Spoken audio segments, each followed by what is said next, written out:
सम्पूर्णमा नमस्कार साथै यस च्यानलमा हजुरलाई स्वागत गर्दछु। आज चाहिँ मैले नेपाल टेलिकमको विज्ञापन सम्बन्धी सूचना लिएर आएको छु। यसमा चाहिँ आज भर्खरै 2078 8 महिना 3 गते नेपाल टेलिकमले थुप्रै पद सङ्ख्यामा विज्ञापन प्रकाशन गरेको छ, जस सम्बन्धी जानकारी लिएर आएको छु। खुल्ला तथा समावेशी प्रतियोगितात्मक परीक्षा दरखास्त आह्वान सम्बन्धी सूचना रहेको छ।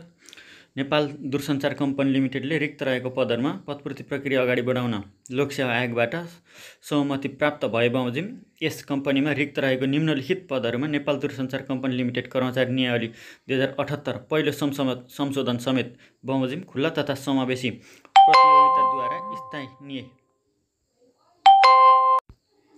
स्थायी पदपूर्ति गर्नुपर्ने भएकाले निम्नअनुसार योग्यता पुगेका विभिन्न सत्र बमोजिम अयोग्य नभएका तथा लोकसेवा आयोगबाट परीक्षामा अनियमितता गरेको सम्बन्धमा यसअघि निश्चित अवधिसम्म आयोगद्वारा सञ्चालित कुनै पनि परीक्षामा सहभागी हुन नपाउने गरी कारबाहीमा नपरेका इच्छुक नेपाली नागरिकबाट अनलाइन दरखास्त आह्वान गरिएको छ।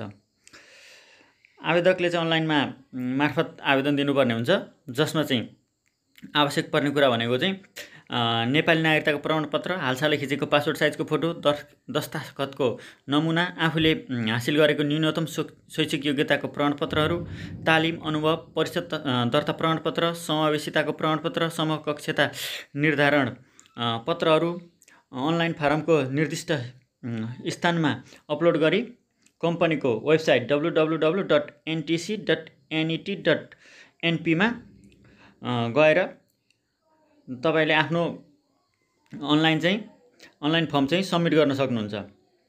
अनलाइन सिस्टमद्वारा दरखास्त दिनुपर्ने छ। रिक्त नपुगी म्याद नागी वा दरखास्त साथ संलग्न गर्नुपर्ने आवश्यक कागजात सङ्कलन नभई पेश भएको दरखास्त उप कुनै कारबाही हुने छैन। अनलाइन सिस्टमद्वारा फारम भर्दा आवेदकले भरेको र अपलोड गरेको विवरणहरू तोकिए बमोजिम नभए वा झुट्टा ठहरिए त्यस्ता विवरणहरू हकमा आवेदक स्वयं नै जिम्मेवार हुनेछ। यदि झुट्टाहरू कुनै पनि डकुमेन्टहरू अपलोड गर्नुभएको छ भने चाहिँ तपाईँहरूको त्यो चाहिँ स्वीकार हुँदैन, फर्म चाहिँ रिजेक्ट हुन्छ। त्यस्तो अवस्थामा चाहिँ आफूले ख्याल गर्नुपर्छ। त्यही भएकाले आफूले जुन आफूसँग भएको न्यूनतम शैक्षिक योग्यताहरू छ त्यो चाहिँ ओरिजिनल हुनेहरूले मात्रै भर्नुहोस्, नहुनेहरूले झुट्टोको लागि भन्नुभयो भने तपाईँहरूको अब अनलाइन पेमेन्ट गर्दा पैसा खर्च हुन्छ, त्यो चाहिँ प्रक्रिया रद्द गरिदिन्छ टेलिकमले है। त्यो भएकाले आफ्नो चाहिने चिजहरू चाहिँ स्क्यान गरेर रेडी गर्नुहोस्। जुन चाहिँ शैक्षिक योग्यताको प्रमाणपत्र, नागरिकताको प्रमाणपत्र, फोटो, सिग्नेचर, ती यस्ता चाहिने चिजहरू चाहिँ स्क्यान गरेर रेडी गर्नुपर्ने हुन्छ। र www.ntc.net.np मा गएर त्यसभित्र करियर भन्ने एउटा अप्सन छ, त्यसमा गएर तपाईँहरूले अपलोड गर्नुहुन्छ। त्यसको चाहिँ म लिङ्क पनि तल डिस्क्रिप्सनमा राखिदिन्छु, साथै पाठ्यक्रमको लिङ्कहरू पनि राखिदिन्छु र अर्को भिडियो पनि बनाउने छु म पाठ्यक्रम सम्बन्धी, त्यो पनि हेर्नुहोला। लिखित परीक्षा लोकसेवा आयोगबाट सञ्चालन हुनेछ। विज्ञापन नम्बरहरू यता साइडमा दिएको छ। पद, त्यसपछि सेवा समूह, त्यसपछि तह कुन तह हो, अनि त्यसपछि खुल्ला र समावेशी पद सङ्ख्या कुन पदमा खुल्ला र समावेशीमा कति जना खुलेको छ भन्ने कुराहरू यहाँ दिएको छ। जम्मा माग पद सङ्ख्या सबभन्दा लास्टमा दिएको छ, हेर्नु होला। 1 नम्बरमा छ तह 9 को लागि उपप्रबन्धक टेलिकमलाई 2 जना खुल्ला 1 जना महिला गरेर 3 जनामा आएको छ। त्यस्तै उपप्रबन्धक लेखाका लागि तह 9 को लागि 1 जना महिला मात्रमा आएको छ। उपप्रबन्धक प्रशासनको लागि तह 9 को लागि 1 जना खुल्ला। वरिष्ठ इन्जिनियर टेलिकमको लागि 1 जना खुल्ला 1 जना दलित, जम्मा 2 जना। त्यस्तै वरिष्ठ लेखा अधिकृत 8 तहको लागि 1 जना महिला मात्रमा आएको छ। वरिष्ठ लेखा अधिकृत फेरि अर्को चाहे भनेको छ, यो चाहिँ 8 तहको लागि 1 जना खुल्ला 1 जना आदिवासी जनजाति 1 जना मधेसीमा आएको छ। अर्को वरिष्ठ प्रशासक अधिकृत 8 तहको लागि जम्मा 2 जनामा आएको छ, खुल्ला र महिला गरेर। वरिष्ठ व्यापार अधिकृत 8 तह 1 जनामा आएको छ, खुल्ला। Telecom engineer electronics and communication भन्ने यो 7 तहको लागि जम्मा 26 जनामा आएको छ, खुल्लामा 8 जना महिला। आदिवासी जनजाति 7, मधेसी 5, अनि दलित 1, अपाङ्ग 1 गरी जम्मा 48 जनामा आएको छ। यो थुप्रो सङ्ख्या हो। 48 जना भनेको 7 तहको लागि। अर्को टेलिकम इन्जिनियर कम्प्युटर भन्ने चाहिँ 7 तहको लागि 11 जना चाहिँ खुल्लैमा आएको छ। 3 जना महिला, 2 जना आदिवासी जनजाति, 2 जना भनेको मधेसी, 1 जना दलित, 1 जना अपाङ्गमा आएको छ। जम्मा 20 जनामा आएको छ। यो पनि थुप्रो सङ्ख्यामा आएको छ।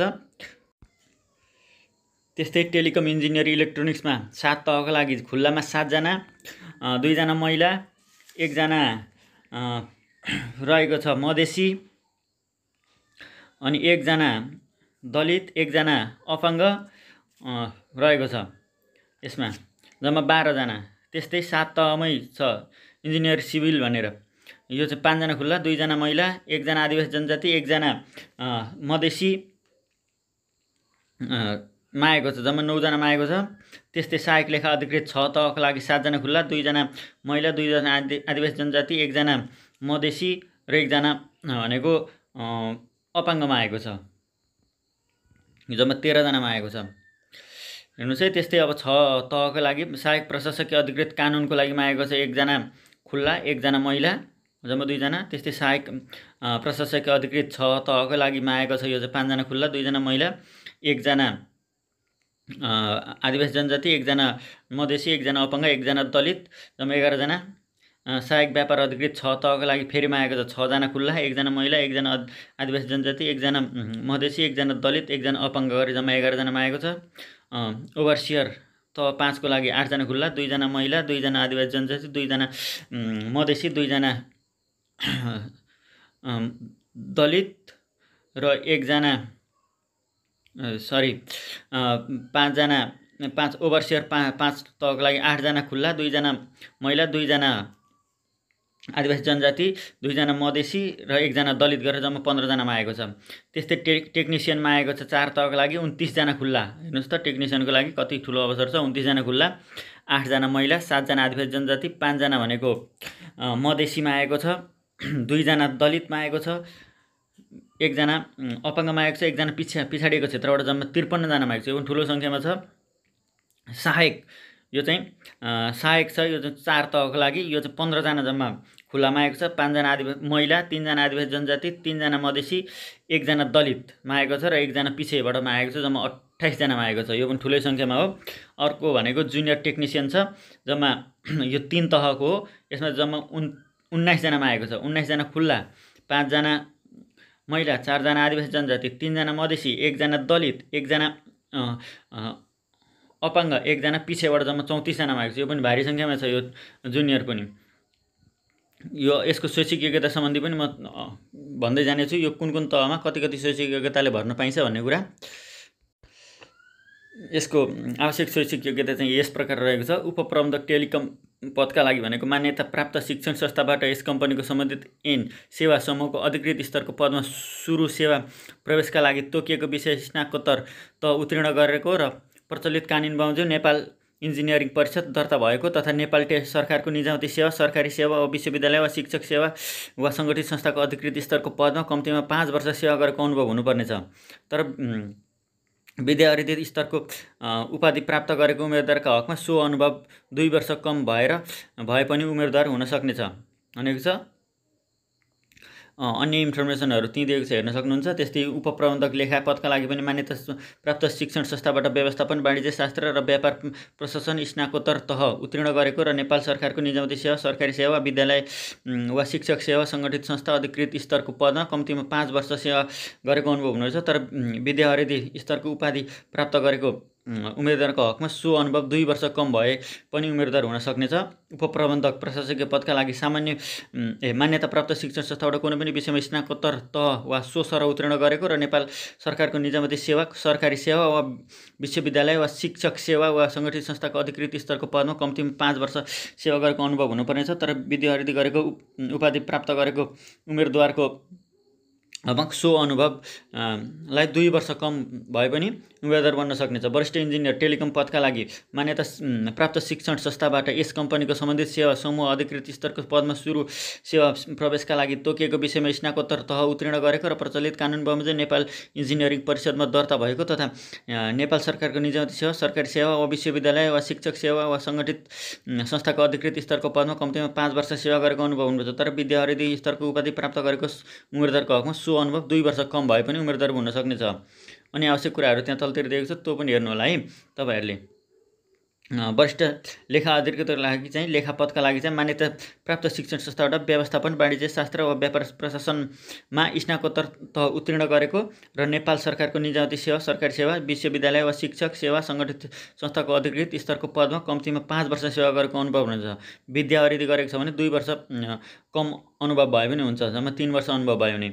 वरिष्ठ लेखा अधिकृत चाहे पदका लागि मान्यता शिक्षण संस्थाबाट चार्टर एकाउन्टेन्सी वा सर्टिफाइड पब्लिक एकाउन्टेन्सी परीक्षा उत्तीर्ण गरी प्रचलित नेपाल कानुन बमोजिम नेपाल चार्टर एकाउन्टेन्सी संस्थामा दर्ता भएको हुनुपर्छ। वरिष्ठ प्रशासक अधिकृत पदका लागि मान्यता शिक्षण संस्थाबाट कुनै पनि विषयमा स्नातकोत्तर तह वा सो सरह उत्तीर्ण गरेको र नेपाल सरकारको निजामती सेवा, सरकारी सेवा, विश्वविद्यालय, शिक्षक सेवा वा सङ्गठित संस्थाको अधिकृत स्तरको पदमा कम्तीमा 5 वर्ष सेवा गरेको अनुभव हुनुपर्नेछ। तर विद्यावरिधि स्तरको उपाधि हासिल गरेको छ भने शैक्षिक उपाधि भने चाहिँ 2 वर्ष कम अनुभव भए पनि हुनेछ।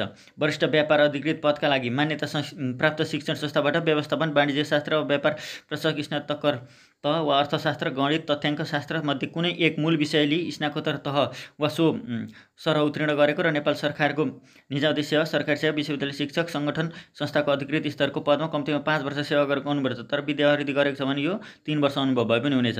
Telecom engineer, electronics and communication पदका लागि मान्यता प्राप्त शिक्षण संस्थाबाट टेलिकम्युनिकेसन एन्ड कम्युनिकेसन वा रेडियो वा इलेक्ट्रोनिक्स एन्ड कम्युनिकेसन वा इलेक्ट्रिकल एन्ड इलेक्ट्रोनिक्स वा इन्फर्मेसन टेक्नोलोजी, काउन्टर सफ्टवेयर वा काउन्टर हार्डवेयर इन्जिनियरिङ वा electronics engineer, communication, electronics, counter radio मध्ये कुनै एक विषयमा स्नातक उपाधि हासिल गरेको प्रचलित कानुन बमोजिम नेपाल इन्जिनियरिङ परिषदमा दर्ता भएको हुनुपर्नेछ।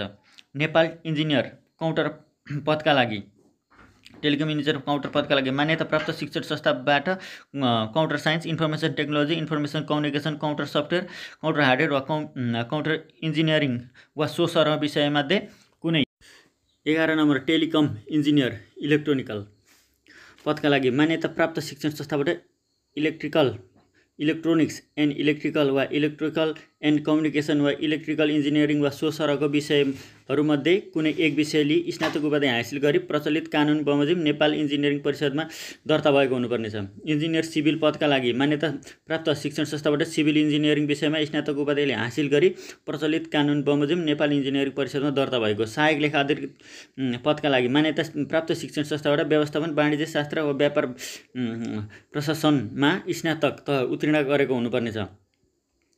14 नम्बर छ सहायक प्रशासक अधिकृत कानुन पदका लागि मान्यता प्राप्त शिक्षण संस्थाबाट कानुन विषयमा स्नातक तह उत्तीर्ण।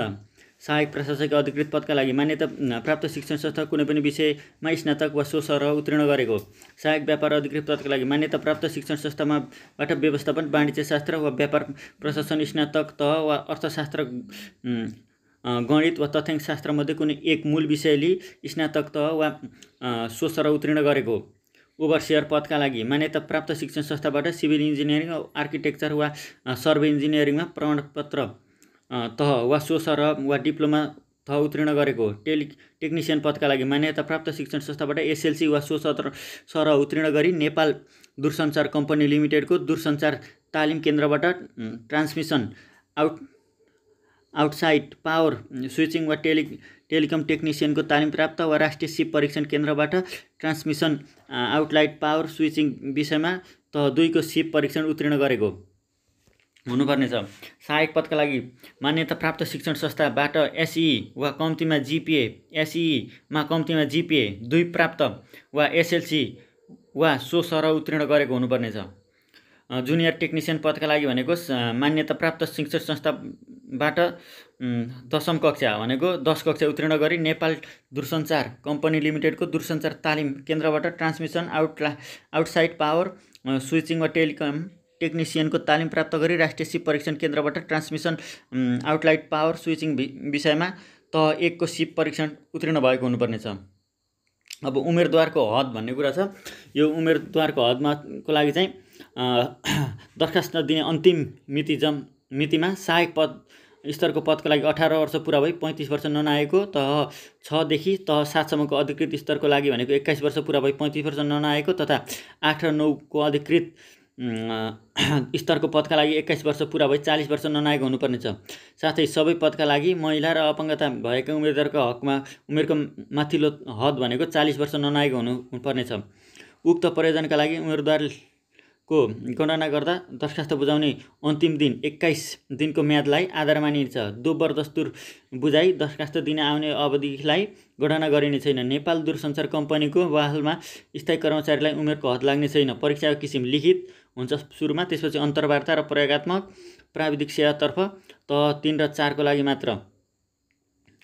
परीक्षा दस्तुर बुझाउने प्रक्रिया अनलाइन दरखास्त फारम समेट गरे पश्चात पेमेन्ट अप्सनमा गई नमस्ते पे, कनेक्ट आइपिएस, ई-सेवा तथा खल्ती वालेटहरू मध्ये कुनै एक छनौट गरी भुक्तानी गर्न सकिनेछ वा कम्पनीका महसुल काउन्टरहरूबाट भुक्तानी गर्न चाहेको आवेदकहरूले टोकन नम्बर उल्लेखित स्लिपसहित ढिलोमा दरखास्त दिन आउने अन्तिम मितिको भोलिपल्ट उक्त दिन सार्वजनिक बिदा पर्न गएमा सो पछि कार्यालय खुलेको पहिलो दिन महसुल काउन्टर खुल्ने समयभित्र कम्पनीका महसुल काउन्टरहरूमा गई तोकिएको परीक्षा दस्तुर बुझाउन दोब्बर दस्तुर भुक्तानी गर्न सक्नेछन्।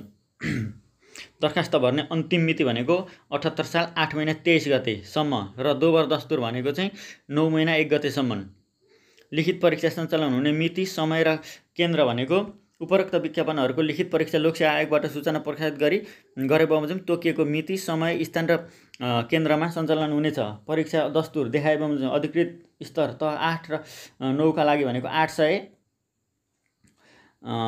र अधिकृत स्तर 6 र 7 का लागि रु 700, अधिकृत स्तरका लागि 200 मात्र। अर्को भनेको सहायक स्तर 4 र 5 का लागि 500, सहायक स्तर 3 का लागि 300, सहायक स्तरका लागि 100 मात्र। नोट: खुल्लातर्फ आवेदन गरी समावेशी समूहतर्फ मात्र आवेदन गरेका पहिलो एक समूहका लागि मात्र खुल्ला सरह परीक्षा दस्तुर लाग्नेछ। थप समावेशी समूहका लागि पाँति उल्लेखित भए बमोजिमको थप दस्तुर लाग्नेछ। यसको पाठ्यक्रम चाहिँ अब तपाईहरुले तल यहाँ दिएको वेबसाइट हेर्नुस् त www.ntc.net.np बाट आफूले डाउनलोड गर्न सक्नुहुनेछ। यसको लिंक म तल डिस्क्रिप्सनमा राखिदिन्छु, त्यहाँबाट पनि तपाईहरुले डाउनलोड गर्न सक्नुहुनेछ। समावेशी समूहतर्फ दरखास्त दिँदा उम्मेदवारहरूले तयार गर्नुपर्ने थप कागजातहरू भनेको छ, जसमा चाहिँ आदिवासी जनजातिहरूको हकमा नेपाल आदिवासी जनजाति उत्थान राष्ट्रिय प्रतिष्ठान ऐनमा सूचीकृत भएको आदिवासीको हकमा सो ऐनको सूचनाका आधारमा तर नेपाल आदिवासी जनजाति उत्थान राष्ट्रिय प्रतिष्ठान ऐनमा सूचीकृत भएको जातिभित्र एक भन्दा बढी थरहरू भएमा सम्बन्धित स्थानीय तहको प्रमुखको सिफारिसमा प्रमुख जिल्ला अधिकारीबाट सूचीकृत भएको जातिभित्रको थर भने प्रमाणित भएको कागजात हुनुपर्ने छ। यसमा चाहिँ जुनसुकैमा पनि स्थानीय तहको सिफारिसमा प्रमुख जिल्ला अधिकारीबाट सूचीकृत भएको जाति भित्रको थर भनी प्रमाणित भएको कागजात हुनुपर्ने छ। जुन दलितको हकमा पनि अनि अपाङ्गता भएको हकमा पनि चाहिँ स्वीकृत चिकित्सकको सिफारिसमा समाज कल्याण परिषदबाट अपाङ्गता प्रमाणित भएको परिचय पत्र हुनुपर्छ। मधेसीको हकमा पनि त्यो माथि दलित आदिवासी जनजातिमा भएकै जस्तो लागू हुनेछ। पिछाडिएको क्षेत्रको हकमा पनि आछाम, कालीकोट, जाजरकोट, जुम्ला, डोल्पा, बझाङ, बाजुरा, मुगु र हुम्ला जिल्लाका स्थानीय बसोबास उल्लेख गरी सम्बन्धित जिल्लाबाट प्राप्त गरिएको नागरिकताको प्रमाणपत्र तथा सम्बन्धित गाउँपालिका वा नगरपालिकाबाट हाल सोही स्थानमा स्थायी बसोबास भएको भनी प्रमाणित गरेको कागजात हुनुपर्ने छ। काम गर्नुपर्ने कार्यालयहरू चाहिँ कम्पनीका विभिन्न निर्देशनालय, विभाग तथा काठमाडौँ उपत्यका बाहिरका कार्यालयहरू हुनेछन्, जुन कुरा चाहिँ तपाईले तल दिएको छ। अनि अर्को भनेको चाहिँ अनलाइन दरखास्त भर्ने तरिका र ध्यान दिनुपर्ने कुराहरू पनि यहाँ दिएको छ। हेर्नुस् है, कम्पनीले भ्याकेन्सी तथा परीक्षा सम्बन्धी सूचनाहरूको आवेदन इमेल आइडीमा नै पठाउने हुँदा आवेदकले आफ्नो आधिकारिक इमेल आइडी प्रयोग गरेर मात्र रजिस्ट्रेसन गर्नुपर्नेछ। रजिस्ट्रेसन पश्चात सिस्टमबाट आएको आवेदनको इमेलमा एक्टिभेसनमा का लागि लिङ्क जानेछ। आवेदकले उक्त लिङ्कमा एक्टिभेसन गरेपछि रजिस्ट्रेसन गर्दा राखिने इमेललाई युजर आइडीको रूपमा र बनाएको पासवर्ड तथा पासवर्डको रूपमा प्रयोग गरी लगइन गर्न सकिनेछ। यसअघि विज्ञापनमा आवेदन गरेका आवेदकले पहिलेकै युजर आइडी र पासवर्ड प्रयोग गर्न सक्नेछन्। पासवर्ड बिर्सेमा फर्गेट पासवर्डमा गई रिसेट गर्न सकिनेछ। अनलाइन एप्लाई गर्नको लागि चाहिँ तपाईहरुले म तल लिङ्क राखिदिन्छु, त्यसमा गएर पनि डाइरेक्ट गर्न सक्नुहुन्छ। नभए एनटिसीको वेबसाइट www.ntc.net.np को करियर भित्र गएर एप्लाई गर्न सक्नुहुनेछ। भनेपछि अर्को कुरा रह्यो। पुनश्च भनेको अनलाइन मार्फत फारम भर्दा कुनै समस्या भएमा यस कम्पनीको सम्पर्क टेलिफोन नम्बरहरू यहाँ तल दिएका छन्, हेर्नुहोस् त। 01 42 10 416, 01 42 10 473, 01 42 10 415, 42 01 462 मा। साथै इमेल एड्रेस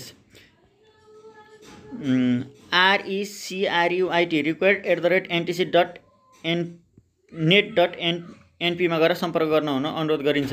पदस्थापन हुने कार्यालयहरू यहाँ तल दिएका छन्, यी कार्यालयहरू पढ्नुहोस् है हजुरहरूले आफै। हवस् त, पाठ्यक्रम सम्बन्धी अर्को भिडियो लिएर आउनेछु। विज्ञापन सम्बन्धीको भिडियो यति नै। यो विज्ञापनहरूको लिङ्क पनि म तल डिस्क्रिप्सनमा राखिदिन्छु, पाठ्यक्रमको लिङ्कहरू पनि तल डिस्क्रिप्सनमा राखिदिनेछु। च्यानललाई भिजिट गर्दै गर्नुहोस्। आवश्यक सामग्रीहरूको म भिडियोहरू बनाएर लिएर आउनेछु। च्यानललाई भिजिट गर्दै गर्नुहोला, च्यानललाई सब्सक्राइब गर्नुहोस्। हस्, धन्यवाद।